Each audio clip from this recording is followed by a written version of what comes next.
Hi guys, welcome back to turbo 4. അപ്പോൾ ഇന്ന് നമ്മൾ കൊണ്ടുവന്നിട്ടുള്ള ഏറ്റവും പുതിയ ആൾട്ടോ K10 ഗ്രേ കളർ വേരിയൻ്റാണ്. കുറച്ച് അത്യാവശ്യം മോഡിഫിക്കേഷൻ കാര്യങ്ങളൊക്കെ തന്നെ ഈ ഒരു വണ്ടിയിൽ ചെയ്തിട്ടുണ്ട്.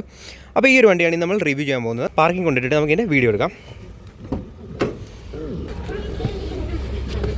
അപ്പോൾ ഈ ഒരു വാഹനം നമുക്ക് ഓട്ടോമാറ്റിക് വേരിയൻ്റാണ് നമ്മളോടൊപ്പം ഉള്ളത്. ജസ്റ്റ് നമുക്ക് ഇതാദ്യം കൊണ്ടുപോകാം.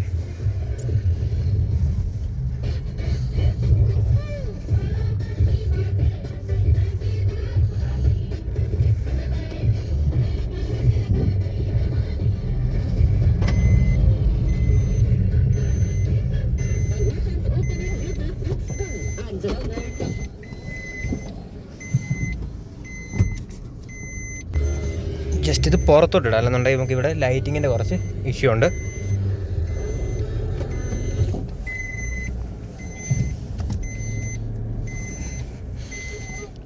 ഓക്കെ, നമുക്ക് ജസ്റ്റ് ഈ ഒരു വണ്ടി ഒന്ന് റിവ്യൂ ചെയ്യാം. ഇന്ന് നമ്മളോടൊപ്പം ഉള്ളത് ഏറ്റവും പുതിയ മാരുതി സുസുക്കി ആൾട്ടോ K10 VXIയുടെ ഒരു AMT വെർഷനാണ് നമ്മളോടൊപ്പം ഉള്ളത്. അത്യാവശ്യം മോഡിഫിക്കേഷൻ കാര്യങ്ങളൊക്കെ ചെയ്തിട്ടുണ്ട്. ഈ ടയറും കാര്യങ്ങളും അലോയൊക്കെ ചെയ്തിട്ടുണ്ട്. കുറച്ചൊന്ന് അപ്സൈസ് ചെയ്തിട്ടുണ്ടെന്ന് തോന്നുന്നു. ആ ഒരു ഗ്യാപ്പും കാര്യങ്ങളൊക്കെ കാണാം. മുൻഭാഗം തുടങ്ങാം. ഫ്രണ്ടിൽ സുസുക്കിയുടെ ഒരു ലോഗോ കാണാം. ഹുഡ് കാര്യമായ ചേഞ്ചസ് ഒന്നും തന്നെ ചെറിയൊരു ബൾജിങ് ഈ ഒരു രണ്ട് സൈഡിലായിട്ട് കാണാൻ സാധിക്കുന്നുണ്ട്. വാഷിങ്ങിൻ്റെ നോസിൽ ഈ ഒരു മുകൾ ഭാഗത്തായി കൊടുത്തിട്ടുണ്ട്. ഒരു സിംഗിൾ വാഷിങ്ങിൻ്റെ നോസിലാണ് മുന്നിൽ കാണാൻ സാധിക്കുന്നത്. ഹെഡ്ലാമ്പിൻ്റെ ഒരു കാര്യം പറയുമ്പോൾ നല്ല വലിയൊരു ഹെഡ്ലാമ്പ് യൂണിറ്റാണ് കാണാൻ സാധിക്കുന്നത്. ക്രോമിയം എലമെൻറ്റ്സ് ഒക്കെ തന്നെ ഉള്ളിൽ കൊടുത്തിട്ടുള്ളത് കാണാം. ചെറിയൊരു പാറ്റേൺ ഈ ഒരു മുകളിലായി കാണാൻ സാധിക്കുന്നുണ്ട്. പാർക്ക് ലൈറ്റ് പോലെ തന്നെ നോർമൽ ഹാലജൻ ലൈറ്റ്സ് ആണ് ഈ ഒരു വാഹനത്തിൽ കൊടുത്തിട്ടുള്ളത്. ഇൻഡിക്കേറ്റർ നമുക്ക് ഈ ഒരു പോർഷനിലായി കാണാൻ സാധിക്കുന്നുണ്ട്. താഴെ വരുമ്പോൾ ഫോഗ് ലാമ്പോ DRLോ കാര്യങ്ങളൊന്നും തന്നെ ആ ഒരു സ്പേസും കാര്യങ്ങളും ഒന്നും തന്നെ കൊടുത്തിട്ടില്ല. ജസ്റ്റ് ഈ ഒരു നല്ല രീതിയിലുള്ളൊരു സ്കൂപ്പിംഗ് പോലെ വരുന്നുണ്ട് ആ ഒരു ബമ്പറിന് മുകളിൽ. താഴെ രണ്ടായി തിരിച്ചിരിക്കുന്ന വലിയ ഗ്രില്ലുകളോ കാര്യങ്ങളൊന്നുമില്ല. സിംഗിൾ ഒരു ഗ്രില്ലാണ് വരുന്നത്. അതൊരു ഹണിക്കോം ഡിസൈനിലും തോന്നിക്കുന്ന രീതിയിലുള്ള ഒരു ഗ്രില്ല് ഏരിയയാണ്. ഫ്രണ്ടിൽ നിന്നും ആ ഒരു റേഡിയേറ്ററിൻ്റെ ഗ്രില്ലും കാര്യങ്ങളൊക്കെ തന്നെ വിസിബിളാണ്. ഈ ഒരു സൈഡിലെ ഒരു സിംഗിൾ ഹോണാണ് ഈ ഒരു വാഹനത്തിൽ വരുന്നത്. താഴേക്ക് വരുമ്പോൾ ചെറിയൊരു ബമ്പർ ലിപ്പ് പോലുള്ള ഒരു ഏരിയ കൊടുത്തിട്ടുള്ളത് കാണാം. ഫുള്ളി ഒരു ബോഡി കളറായിട്ട് തന്നെയാണ് വരുന്നത്. ചെറിയൊരു എയർ ഡാം പോലത്തെ സ്പേസ് ഉണ്ട്. ഇവിടുന്ന് ആ ഒരു റേഡിയേറ്റർ ഗ്രില്ലും കാര്യങ്ങളും വിസിബിളാണ്. മുൻഭാഗത്തേക്ക് വരുമ്പോൾ അങ്ങനെ വലിയ പഴയ മോഡലിൽ നിന്നും വളരെയധികം മാറ്റങ്ങൾ നമുക്ക് മുൻഭാഗത്ത് കാണാൻ സാധിക്കുന്നുണ്ട്. പക്ഷേ ആ ഒരു നേരത്തെ ആ ഒരു DRLും കാര്യങ്ങളും ഈ ഒരു പോർഷനായിട്ട് ഫിറ്റ് ചെയ്യാതെ അതിനുള്ള സ്പേസോ കാര്യങ്ങളോ ഒന്നും തന്നെ ഇപ്പം കൊടുത്തിട്ടില്ല. ഫുള്ളി ഒരു പ്ലെയിൻ ആയിട്ടുള്ള ബമ്പറാണ് മുന്നിൽ കാണാൻ സാധിക്കുന്നത്. ഇനി അവിടെ തന്നെ നേരെ സൈഡിലേക്ക് വരുമ്പോൾ ഈ ഒരു വാഹനത്തിന് അലോയ് വീൽസും കാര്യങ്ങളൊക്കെ തന്നെ ആഫ്റ്റർ മാർക്കറ്റാണ് ചെയ്തിട്ടുള്ളത്. അപ്പോൾ അതിലേക്ക് നമ്മൾ ഒരുപാട് വരുന്നില്ല. കുറച്ചൊന്ന് അപ്സൈസ് ചെയ്തിട്ടുണ്ട് വണ്ടി. കുറച്ച് കാണാനും ഒരു ലുക്ക് കുറച്ചുകൂടെ കൂടിയിട്ടുണ്ട്. സൈഡ് ഫെൻഡറിലേക്ക് വരുമ്പോൾ ഒരു ക്യാരക്ടർ ലൈൻ കാണാം. ഇതിങ്ങനെ ജസ്റ്റ് ഫ്ലോയ് പിന്നിലേക്ക് പോകുന്ന രീതിയിൽ തന്നെയാണ് വരുന്നത്. ഫെൻഡറിന് മുകളിലായിട്ടാണ് സൈഡ് ടേൺ ഇൻഡിക്കേറ്റേഴ്സ് വരെ കൊടുത്തിട്ടുള്ളത്. ORMs ഇലക്ട്രിക്കലി അഡ്ജസ്റ്റബിൾ കാര്യങ്ങളൊന്നും തന്നെയല്ല. ഇന്ത്യൻ ഫ്രണ്ട്ലിയായിട്ടുള്ള മിറേഴ്സാണ്. അതൊരു ബ്ലാക്ക് ഫിനിഷിലാണ് വരുന്നത്. ബോഡി കളറായിട്ടുള്ളതല്ല. A പില്ലറും കാര്യങ്ങളൊക്കെ തന്നെ ബോഡി കളറാണ്. B പില്ലറും C പില്ലറും എല്ലാം തന്നെ ബോഡി കളറായിട്ടാണ് വരുന്നത്. ബ്ലാക്ക് ഔട്ടിംഗ് ഒന്നും തന്നെ കൊടുത്തിട്ടില്ല. ഈ റെയിൻ വൈസറും കാര്യങ്ങളൊക്കെ തന്നെ അഡീഷണൽ ചെയ്യിച്ചിട്ടുള്ളതാണ്. മുകളിലെ ഒരു റൂഫ് ആൻറ്റിനെ കൊടുത്തിട്ടുള്ളത് കാണാം. വിൻഷീൽഡിൻ്റെ ഏരിയ പറ്റി പറയുമ്പോൾ അത്യാവശ്യം നല്ല വിസിബിലിറ്റി വരുന്ന ഗ്ലാസ് ഏരിയയും കാര്യങ്ങളൊക്കെ തന്നെയാണ് വരുന്നത്. വൈപ്പറൊക്കെ തന്നെ ചെറിയ രീതിയിൽ ആ ഒരു ബ്ലാക്ക് ഏരിയയ്ക്കുള്ളിലായിട്ടാണ് കൊടുത്തത്. എന്നിരുന്നാലും ഉള്ളിൽ നിന്ന് ചെറിയൊരു വിസിബിലിറ്റി ഉണ്ട് ആ വൈപ്പറിന്. അത്ര ടെക്കിങ് ചെയ്തല്ല കൊടുത്തിട്ടുള്ളത് പറഞ്ഞു തരുന്നത്. പിന്നെ ഈ ഒരു വാഹനത്തിൻ്റെ ലെങ്ത്തും കാര്യങ്ങളും ഞാൻ ജസ്റ്റ് ഈ സ്ക്രീനിൻ്റെ സൈഡിൽ ഇപ്പോൾ കാണിച്ചു തരാം. പഴയ ആൾട്ടോ 800ഉം അതുപോലെ തന്നെ ആൾട്ടോയും കാര്യങ്ങളെല്ലാം തന്നെ മാറ്റിയിട്ടുണ്ട്. ഇപ്പോൾ അതൊന്നും അവൈലബിൾ അല്ല. ഇപ്പോൾ നോർമൽ മാരുതി സുസുക്കിയുടെ മാർക്കറ്റിൽ അവൈലബിൾ ആയിട്ടുള്ള ഒരു മോഡൽ ഇതാണ്. ആൾട്ടോ K10 എന്നാണ് ഇതിൻ്റെ ഒരു പേര് വരുന്നത്. അവിടെ നിന്ന് ഈ ഒരു ബാക്ക് പ്രൊഫൈൽ എന്നൊക്കെ നോക്കുമ്പോൾ വണ്ടി കുറച്ച് റേസ് ചെയ്തിട്ടുള്ളത് തന്നെ നല്ല രീതിയിലുള്ളൊരു റോഡ് പ്രസൻസ് നമുക്ക് കാണാൻ സാധിക്കുന്നുണ്ട്. പിന്നെ ഈ ഒരു കളർ എനിക്ക് പേഴ്സണലി ഒരുപാട് ഇഷ്ടപ്പെട്ടൊരു കളർ കൂടിയാണ്. ഈ ഒരു ഗ്രേ കളർ ഈ വണ്ടിയാണ് നല്ല അടിപൊളിയായിട്ടുണ്ട്.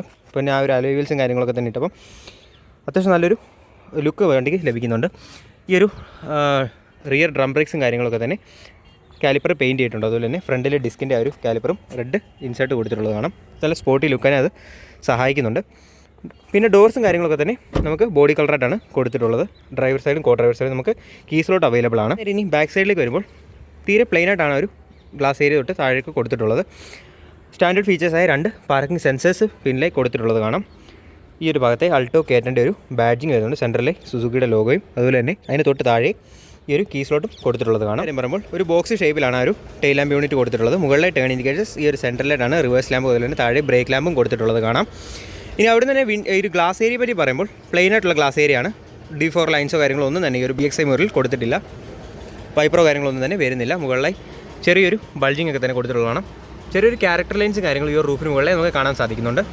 ഇനി അവിടെ തന്നെ ബമ്പറിൻ്റെ ഏരിയയിലേക്ക് വരുമ്പോൾ ഫ്രണ്ട് ബമ്പറിൽ കണ്ട പോലത്തെ ഒരു ചെറിയൊരു ഡിസൈൻ എലമെൻ്റ് ആ ഒരു സ്കൂപ്പിംഗ് പോലത്തെ ടൈപ്പ് ഈ ഒരു റിയർ ബമ്പറിൽ സെയിം ഒരു ഡിസൈനിൽ കൊടുത്തിട്ടുള്ളത് കാണാം. താഴേക്ക് വരുമ്പോൾ ഒരു ടോ ഹുക്ക് നമുക്ക് ഈ ഒരു ഭാഗത്തെ കാണാം. എക്സോസ്റ്റ് ടിപ്പ് പിന്നിൽ നിന്ന് വിസിബിൾ ആണ്. ഒരു ക്രോമിയം ഫിനിഷുള്ള എക്സോസ്റ്റ് ടിപ്പാണ് കാണാൻ സാധിക്കുന്നത്. ബാക്കി ബൂട്ടൊക്കെ തന്നെ നമുക്ക് മാനുവലി വേണം ഓപ്പൺ ചെയ്യാൻ കീയിട്ട്. ഇനി അവിടെ തന്നെ നമുക്ക് ഈ ഒരു വാഹനത്തിൻ്റെ ഇൻറ്റീരിയറിലേക്ക് വരുമ്പോൾ മിറേഴ്സിൻ്റെ കാര്യമൊക്കെ തന്നെ ഞാൻ പറഞ്ഞായിരുന്നു. ഡ്രൈവർ സൈഡ് കീ സ്ലോട്ട് വരുന്നുണ്ട്. ഡോർ പാഡിൻ്റെ കാര്യം പറയുമ്പോൾ പ്ലെയിൻ ആയിട്ടുള്ളൊരു ഡോർ പാഡാണ്. നമുക്ക് സെലറിയുടെ കൂട്ട് തന്നെയാണ്. ഒരു സെൻറ്റർ പോർഷനിലായിട്ടാണ് മിറേഴ്സിൻ്റെയൊക്കെ തന്നെ കൺട്രോൾ നമുക്ക് കൊടുത്തിട്ടുള്ളത്. സൈഡിലെ ഒരു 1 ലിറ്റർ ബോട്ടിൽ ഹോൾഡറും ചെറിയൊരു മാപ്പ് പോക്കറ്റ് ഏരിയയും കാണാൻ സാധിക്കും.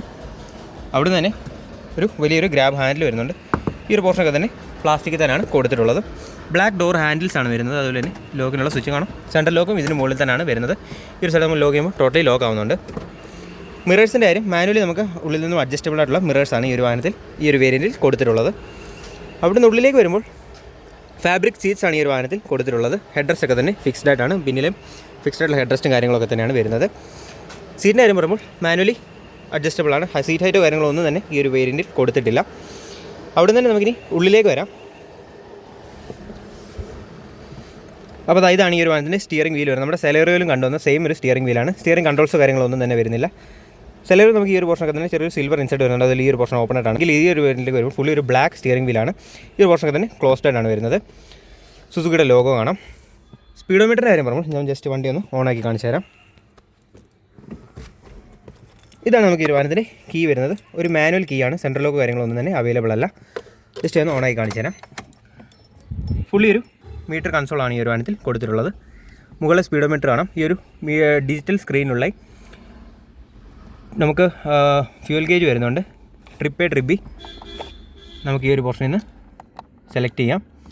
ആവറേജും കാര്യങ്ങളൊക്കെ തന്നെ അറിയാൻ സാധിക്കുന്നുണ്ട്. 19.8 ആണ് ഇപ്പോൾ ഇതിന് നിലവിൽ ലഭിച്ചുകൊണ്ടിരിക്കുന്ന ആവറേജ് എന്ന് പറയുന്നത്. ഗിയർ ഇൻഡിക്കേഷൻ നമുക്ക് ഈ ഒരു പോർഷനിൽ കാണാം. സൈഡിലെ വാർണിംഗ്സും കാര്യങ്ങളുമാണ് കാണാൻ സാധിക്കുന്നത്. എഞ്ചിൻ ടെമ്പറേച്ചർ ഒന്നും തന്നെ കൊടുത്തിട്ടില്ല. അപ്പോൾ ഇത്രയൊക്കെയാണ് ഒരു സ്പീഡോമീറ്റർ. കൂടുതൽ ഇൻഫർമേഷനോ കാര്യങ്ങളൊന്നും തന്നെ ഇല്ല. ബേസിക് വേണ്ട ഇൻഫർമേഷൻസ് കാര്യങ്ങളോ ആ ഒരു സ്പീഡോമീറ്ററിനുള്ളിൽ അറിയാൻ സാധിക്കുന്നുണ്ട്. ഡ്രൈവർ സൈഡിലേക്ക് വരുമ്പോൾ ക്ലോസ് ചെയ്യാവുന്ന റൗണ്ട് AC വെൻറ്റ്സ് ആണ് വരുന്നത്. കോ ഡ്രൈവർ സൈഡിലെയും സെയിം ഒരു പാറ്റേണിലുള്ള AC വെൻ്റാണ് കാണാൻ സാധിക്കുന്നത്. ഡാഷ്ബോർഡ് ഏരിയ പറ്റി പറയുമ്പോൾ ഒരുപാട് വലിയ ഡാഷ്ബോർഡ് ഏരിയ ഒന്നുമല്ല, എന്നാൽ അത്യാവശ്യം ഡീസൻ്റായിട്ട് ക്രമീകരിച്ചിട്ടുള്ള ഡാഷ്ബോർഡ് ഏരിയയാണ് നമുക്ക് കാണാൻ സാധിക്കുന്നത്. സെൻറ്ററിലെ AC വെൻറ്റ്സ് നമുക്ക് കാണാം. അതിന് തൊട്ട് താഴേക്ക് വരുമ്പോൾ ഒരു മാനുവൽ ഇൻഫർടൈൻമെൻറ്റ് സിസ്റ്റം ഈ VXi മോഡൽ നമുക്ക് കാണാൻ സാധിക്കുന്നുണ്ട്. നമ്മുടെ സെലേറിയോയിൽ കണ്ടുവന്ന സെയിം ഒരു സിസ്റ്റം തന്നെയാണ്. പക്ഷേ ഈ ഒരു വേരിയൻറ്റിലേക്ക് വരുമ്പോൾ 2 സ്പീക്കേഴ്സാണ് ഈ ഒരു വണ്ടിക്ക് കമ്പനിയിൽ നിന്ന് ലഭിക്കുന്നത്. ഈ ഒരു ഭാഗത്ത് മാനുവലി അഡ്ജസ്റ്റ് ചെയ്യാനുള്ള കാര്യങ്ങൾ കാണാം. പവർ ഓഫിൻ്റെയും വോളിയത്തിൻ്റെ സ്വിച്ചാണ് ഈ ഒരു റോട്ടറി ഷേപ്പിൽ കൊടുത്തിട്ടുള്ളത്. ബാക്കി കോൾ അറ്റൻഡ് ചെയ്യാനും കോൾ ഡിസ്കണക്ട് ചെയ്യാനുള്ള സ്വിച്ചുകൾ കാണാം. മോഡിൻ്റെ കാര്യങ്ങളൊക്കെ തന്നെ നമുക്ക് കൊടുത്തിട്ടുള്ളത് കാണാം. അതിന് തൊട്ട് താഴേക്ക് വരുമ്പോഴാണ് ഈ ഒരു ഹസാർഡ് ലാമ്പിൻ്റെ സ്വിച്ച് വരുന്നത്. അതിനോടൊപ്പം തന്നെ മാനുവൽ പവർ വിൻഡോസാണ് ഈ ഒരു വാഹനത്തിൽ കാണാൻ സാധിക്കുന്നത്. വൺ ടച്ചോ കാര്യങ്ങളൊന്നും തന്നെ കൊടുത്തിട്ടില്ല. അതിന് തൊട്ട് താഴേക്ക് വരുമ്പോൾ AC കൺട്രോൾസ് ആണ്. മാനുവലി ടെമ്പറേച്ചറിൻ്റെ ഒരു ടോഗിളാണ് അത്. അതിന് തൊട്ട് താഴേക്ക് വരുമ്പോൾ AC ഒരു ഫിസിക്കൽ സ്വിച്ച് കൊടുത്തിട്ടുള്ളത് കാണാം. ബാക്കി മോഡ്സും കാര്യങ്ങളും അതുപോലെ തന്നെ ഫാൻ സ്പീഡും കാര്യങ്ങളും ഈ ഒരു പോർഷനിൽ നമുക്ക് അഡ്ജസ്റ്റ് ചെയ്യാവുന്നതാണ്. അവിടെ തൊട്ട് താഴേക്ക് വരുമ്പോൾ ഒരു 12 വോൾട്ട് സോക്കറ്റ് നമുക്ക് ഈ ഒരു വാഹനത്തിൽ കൊടുത്തിട്ടുണ്ട്. ഓക്സിൻ്റെ കാര്യങ്ങളൊക്കെ തന്നെ താഴെയായിട്ടല്ല ഈ ഒരു പോർഷനായിട്ടാണ് കൊടുത്തിട്ടുള്ളത്, ഓക്സും USB.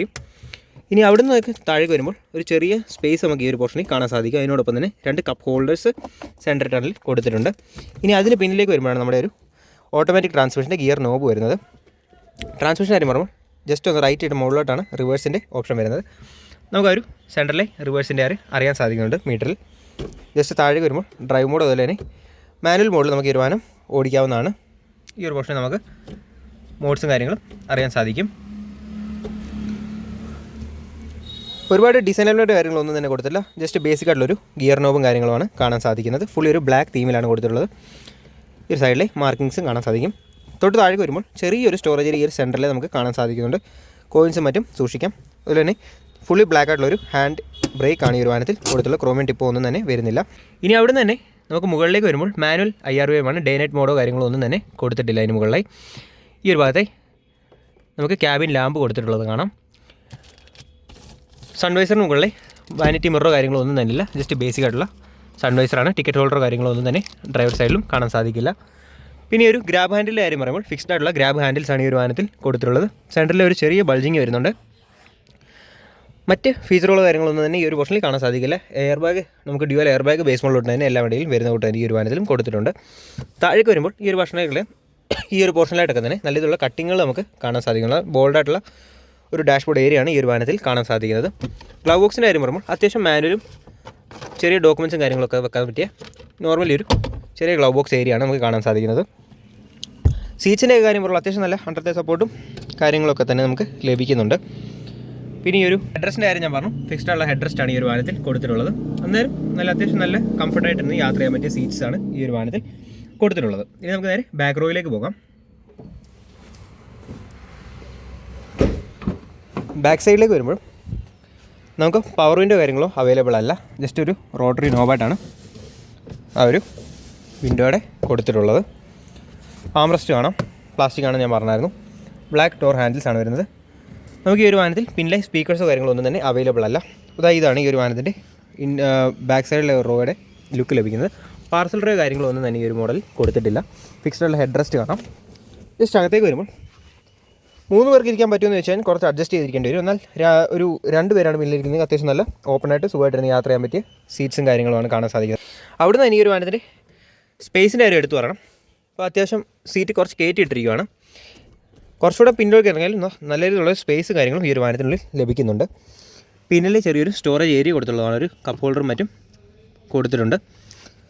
ബാക്കി കമ്പനി മാറ്റമൊന്നും തന്നെയല്ല, എക്സ്ട്രാ മാറ്റ്സും കാര്യങ്ങളുമാണ് താഴെ കാണാൻ സാധിക്കും. സെൻട്രൽ ടണലിൽ ഒരൽപ്പം ബൾജിലാണ് നിൽക്കുന്നത്. ഫുള്ളി ഒരു ബ്ലാക്ക് തീമിലാണ് ഈ ഒരു വണ്ടിയുടെ ഇൻറ്റീരിയർ ഫുള്ള് നമുക്ക് കാണാൻ സാധിക്കുന്നത്. ഇതാണ് പിന്നിൽ നിന്നുള്ള ഒരു ഫ്രണ്ട് ഡാഷ്ബോർഡിൻ്റെ ലുക്കും കാര്യങ്ങളും ലഭിക്കുന്നത്. അപ്പോൾ ഇത്രയൊക്കെയാണ്. പിന്നിലെയും പ്രോപ്പർ സീറ്റ് ബെൽറ്റ്സ് നമുക്ക് വരുന്നുണ്ട്. 3rd സീറ്റ് ബെൽറ്റ് കൊടുത്തിട്ടില്ല. ഇനി അവിടുന്ന് തന്നെ ഈ ഒരു ഡ്രൈവർ സൈഡിന് താഴെയാണ് ഈ ഒരു വാഹനത്തിൻ്റെ ജാക്ക് വരുന്നത്. അതുപോലെ തന്നെ ടെയിൽ ഗേറ്റ് നമുക്ക് ഈ ഒരു പോർഷനിൽ നിന്ന് ലിവർ വെച്ചും ഓപ്പൺ ചെയ്യാവുന്നതാണ്. അതുപോലെ തന്നെ പിന്നിലെ കീസ്ലോട്ട് വെച്ച് ഓപ്പൺ ചെയ്യാവുന്നതാണ്. എഞ്ചിൻ ബേ ഈ ഒരു ഭാഗത്തുനിന്ന് ഓപ്പൺ ചെയ്യാം. അതുപോലെ തന്നെ ഹെഡ് ലാമ്പിൻ്റെ അഡ്ജസ്റ്റർ നമ്മൾ സെലറിയിൽ കണ്ടുപോലെ ഒരു റോട്ടറി സ്വിച്ചിലാണ് കൊടുത്തിട്ടുള്ളത്. ഈ ഒരു പോർഷനിൽ കൺട്രോൾസോ കാര്യങ്ങളൊന്നും തന്നെ വരുന്നില്ല. ജസ്റ്റ് കുറേ ഡമ്മി സ്വിച്ചുകൾ നമുക്ക് കാണാൻ സാധിക്കും. ഇനി അവിടെ തന്നെ നേരെ ഈ ഒരു ടെയിൽ ഗേറ്റിൻ്റെ ഏരിയയിലേക്ക് വരുമ്പോൾ ഡ്യുവൽ ഹൈഡ്രോളിക് സ്ട്രട്ട് കൊടുത്തിട്ടുള്ളത് കാണാം. വിൻഡോ വരെ ഞാൻ പറഞ്ഞു പ്ലെയിനായിട്ടാണ് കൊടുത്തത്. ഈ ഒരു പോർഷനൊക്കെ തന്നെ ജസ്റ്റ് ഒരു പ്ലാസ്റ്റിക് ഫിനിഷിലാണ് വരുന്നത്. ക്ലോസ് ചെയ്യാനുള്ള ഹാൻഡിലോ കാര്യങ്ങളോ ഒന്നും തന്നെ ഇല്ല. ചെറിയൊരു ഗേറ്റാണ്, ജസ്റ്റ് നമുക്ക് ക്ലോസ് ചെയ്യാവുന്നേ ഉള്ളൂ. പാർസൽ ഡ്രൈവ് ഈ ഒരു വാഹനത്തിൽ കൊടുത്തിട്ടില്ല. അത്യാവശ്യം ഡീസൻ്റ് ആയിട്ടുള്ളൊരു ചെറിയൊരു ബൂട്ട് സ്പേസ് ആണ് ഈ ഒരു വാഹനത്തിൽ ലഭിക്കുന്നത്. ടൂൾ കിറ്റും കാര്യങ്ങളും ഒരു പൗച്ചിനുള്ളിൽ കൊടുത്തിട്ടുള്ളത് കാണാം. അതേപോലെ തന്നെ സ്പെയർ വീൽ എന്ന് പറയുന്നത് നമുക്ക് 145/80 R13 ഇഞ്ചിൻ്റെ ടയർ സൈസാണ് നമുക്ക് കമ്പനി സ്റ്റോക്കായിട്ട് നമുക്ക് ഈ ഒരു വാഹനത്തിൽ കൊടുത്തിട്ടുള്ളത്. വാറനിങ് ട്രയാങ്കിൾ അതിൻ്റെ സൈഡിൽ കൊടുത്തിട്ടുള്ളത് കാണാം. ഇത്രയൊക്കെയാണ് ഈ ഒരു വാഹനത്തിൻ്റെ പുറമെയുള്ള വിശേഷങ്ങളെന്ന് പറയുന്നത്. ടയർസിൻ്റെ കാര്യം പറയുമ്പോൾ ഞാൻ ജസ്റ്റ് ഒന്ന് ചെക്ക് ചെയ്തിട്ട് പറയാം. ഈ ഒരു R14 ഇഞ്ചിൻ്റെ ടയർ സൈസാണ്. ടയർ സൈസ് ഒന്ന് അപ്ഗ്രേഡ് ചെയ്തിട്ടുണ്ട് ഈ ഒരു വാഹനത്തിലേക്ക് വരുമ്പോൾ. ടയർ സൈസ് ഒന്ന് അപ്ഗ്രേഡ് ചെയ്തപ്പോൾ തന്നെ വണ്ടിക്ക് അത്യാവശ്യം നല്ല രീതിയിലുള്ളൊരു ലുക്കും കാര്യങ്ങളും ലഭിക്കുന്നുണ്ട്. ജസ്റ്റ് ഒന്ന് കണ്ടു നോക്കാം. ഇത്രയൊക്കെയാണ് ഈ ഒരു വാഹനത്തിൻ്റെ വിശേഷങ്ങളെന്ന് പറയുന്നത്. ജസ്റ്റ് ടെയിൽ ഞാൻ E20 ഫ്യൂലും കാര്യങ്ങളെല്ലാം തന്നെ സപ്പോർട്ട് ചെയ്യുന്നൊരു വാഹനമാണിത്. അപ്പോൾ ഈ ഒരു അലോയൊക്കെ ഇട്ട് കുറച്ചൊന്ന് അപ്സൈസ് ചെയ്തപ്പോൾ അത്യാവശ്യം വണ്ടിക്ക് ഒരു കുറച്ചുകൂടെ പ്രസൻസ് കൂടിയിട്ടുണ്ട്. നമ്മൾ നോർമലി ഒരു ആൾട്ടോ കാണുമ്പോൾ നമുക്ക് അത്ര ഒരു ഇതായിട്ട് തോന്നുന്നില്ല. എന്നാൽ ഈ ഒരു മോഡലിലേക്ക് വരുമ്പോൾ കുറച്ചൊന്ന് അപ്ഗ്രേഡ് ചെയ്ത് കഴിഞ്ഞപ്പോൾ നമുക്ക് ആ വീൽസ് ആയാലും കണ്ടാലും കുറച്ചുകൂടെ ഒരു ബോഡിയോട് ചേർന്ന് നിൽക്കുന്ന രീതിയിലാണ് വീൽസ് വരുന്നത്. സ്റ്റോക്ക് ടയർ എന്ന് പറയുമ്പോൾ കുറച്ചുകൂടെ ഉള്ളിലായിട്ട് കാര്യം കൊടുത്തിട്ടുള്ളത്. അപ്പം അതൊക്കെ വെച്ച് നോക്കുമ്പോൾ കുറച്ചുകൂടെ ഒന്ന് ലുക്കായിട്ടുണ്ട് വണ്ടി. ജസ്റ്റ് ഇതിൻ്റെ ഒരു എഞ്ചിൻ്റെയൊക്കെ വരാം. ഒരു 1 ലിറ്റർ 3 സിലിണ്ടർ പെട്രോൾ എഞ്ചിനാണ് ഈ ഒരു വാഹനത്തിൽ കൊടുത്തിട്ടുള്ളത്. 65.7 BH പവറും 89 ന്യൂട്ടൺ ടോർക്കുമാണ് ഈ ഒരു എഞ്ചിൻ പ്രൊഡ്യൂസ് ചെയ്യുന്ന പവർ ഫിഗേഴ്സ് എന്ന് പറയുന്നത്. ബോക്സും മറ്റും ഈ ഒരു സൈഡിലേക്ക് കൊടുത്തിട്ടുള്ളത് കാണാം. ബാറ്ററിയൊക്കെ തന്നെ പ്രോപ്പറായിട്ട് പ്ലേസ് ചെയ്തിട്ടുണ്ട്. അതേപോലെ തന്നെ റേഡിയേറ്റർ ഗ്രില്ലും കാര്യങ്ങളും ഈ ഒരു പുറത്തുനിന്ന് വിസിബിൾ ആണെന്ന് ഞാൻ പറഞ്ഞായിരുന്നു. അതിൻ്റെ ഫീലിങ്ങും കാര്യങ്ങളും പ്രോപ്പറായിട്ടുള്ളൊരു ഏരിയയിലാണ് കൊടുത്തിട്ടുള്ളത്. അധികം സ്പേസോ കാര്യങ്ങളോ ഒന്നും തന്നെയില്ല. കറക്റ്റ് ആ ഒരു എഞ്ചിൻ ബേയിൽ ഫിറ്റ് ആവുന്നൊരു പ്രോപ്പർ എഞ്ചിനാണ് ഈ ഒരു വാഹനത്തിൽ കാണാൻ സാധിക്കുന്നത്. ഈ ഒരു സൈഡിലായിട്ടാണ് അതിൻ്റെ ഹോൾഡ് ചെയ്യാനുള്ള ലിവറും കാര്യങ്ങളും കൊടുത്തിട്ടുള്ളത്. താഴെ ഇൻസുലേഷനോ കാര്യങ്ങളോ ഒന്നും തന്നെയില്ല. ജസ്റ്റ് ഒരു ബേസിക് ആയിട്ടുള്ളൊരു ഫുഡ് ഷെല്ലാണ്. ചെറിയൊരു വെയിറ്റാണ്, എന്നാൽ അത്ര വെയിറ്റിലൊന്നും തോന്നുന്നില്ല. ജസ്റ്റ് ഒരു ഇത്രയൊക്കെയാണ് ഈ ഒരു വാഹനത്തിൻ്റെ വിശേഷങ്ങൾ എന്ന് പറയുന്നത്. ജസ്റ്റ് ഈ ഒരു വണ്ടി നമുക്കിനി നേരെ പാർക്ക് ചെയ്യാം. ഞാനിപ്പോൾ ഉള്ളതൊരു പാർക്കിങ്ങിലാണെന്ന് പറഞ്ഞു. അപ്പോൾ ഇവിടെ ഞാൻ ജസ്റ്റ് ഇങ്ങനെ വീഡിയോ എടുത്തുകൊണ്ട് ഐറ്റം കണ്ടു. നമ്മൾ ഈ പഞ്ചാബിൽ എന്ന് പറഞ്ഞു കഴിഞ്ഞാൽ മെയിനായിട്ടും ആൾക്കാർ ചെയ്യുന്ന ഒരു അലോയ് വീൽ അപ്ഗ്രേഡാണ്. പക്ഷേ ഈ ഒരു വാഹനത്തിൻ്റെ ടയർ അപ്ഗ്രേഡ് ചെയ്തിട്ടുണ്ട്. അലോയ്സ് സ്റ്റോക്ക് തന്നെയാണ് വെച്ചിട്ടുള്ളത്. വണ്ടി അത്യാവശ്യം നല്ല രീതിയിൽ തന്നെ പണിഞ്ഞിട്ടുണ്ട്. പ്രോമൻ്റെ ബമ്പേഴ്സും കാര്യങ്ങളും കൊടുത്തിട്ടുള്ളത് കാണാം. ഇത്രയൊക്കെയാണ് ഈ ഒരു വാഹനത്തിൻ്റെ വിശേഷങ്ങൾ എന്ന് പറഞ്ഞാൽ. അപ്പോൾ ഇന്നത്തെ നമ്മുടെ വീഡിയോ എല്ലാവർക്കും ഇഷ്ടപ്പെട്ടു എന്ന് വിചാരിക്കുന്നു. വീഡിയോ ഇഷ്ടമായി ലൈക്ക് ചെയ്യുക, ഇഷ്ടമായി ഡിസ്ലൈക്ക് ചെയ്യുക. നിങ്ങളുടെ അഭിപ്രായങ്ങൾ താഴെ കമൻറ്റ് ചെയ്ത് അറിയിക്കുക. ജസ്റ്റ് നമുക്ക് ഈ ഒരു വണ്ടീനെ നേരെ പാർക്ക് ചെയ്തിട്ട് നമുക്ക് ഈ ഒരു വീഡിയോ വൈൻഡപ്പ് ചെയ്യാം.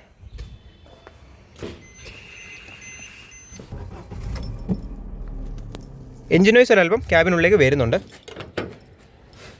സെൻട്രൽ ലോക്ക് കാര്യങ്ങളൊന്നും തന്നെ നമുക്ക് അവൈലബിൾ അല്ല. നമ്മൾ മാനുവൽ വേണം ഈ ഒരു വാഹനം ലോക്ക് ചെയ്യാൻ.